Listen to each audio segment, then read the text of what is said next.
حضور نبی کریم صلی اللہ تعالی وسلم کا جبہ انور تھا ایک، اور حضور کی وصال کے بعد وہ حضرت عائشہ صدیقہ رضی اللہ تعالی عنہ کے پاس رہا،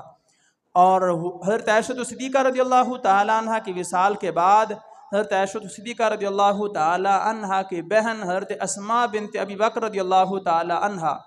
ان کے پاس جو ہے وہ حضور کا جبہ پہنچا۔ وہ کیا فرماتی ہیں کہ ہم نے اس جبے کا محفوظ کیا، جب بھی کوئی بیمار آتا ہم اس جبے کو پانی میں ڈبو لیتے اور اس جبے سے لگا ہوا پانی بیمار کو پلا دیتے ہیں، اللہ اس جبے کی برکت اور وسیلے سے بیمار کو شفا دے دیتا۔ اور یہ ایک دو دفعہ نہیں، ساری زندگی کا یہ عمل ہے، ساری زندگی کا یہ عمل ہے۔ نہ حضرت اسماء رضی اللہ تعالی عنہا کو کسی نے منع کیا کہ آپ یہ کیا کر رہی ہیں،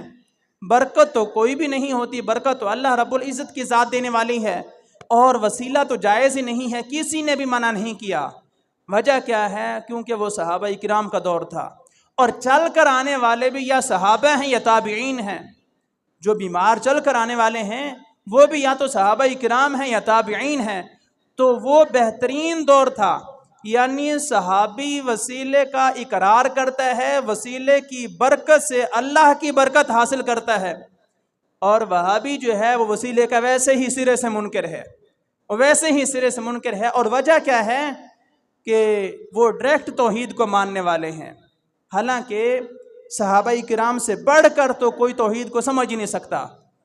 کیونکہ انہوں نے نبی کریم صلی اللہ تعالی وسلم سے ڈائریکٹ جو ہے وہ توحید کو سمجھا ہے، ان سے بڑھ کر کون جو ہے وہ سمجھنے والا ہو سکتا ہے؟ لیکن اس کے باوجود صحابہ کرام نے حضور کے وسیلے کو جو ہے وہ پیش کیا، اور حضور کے تبرکات سے جو ہے وہ برکت کو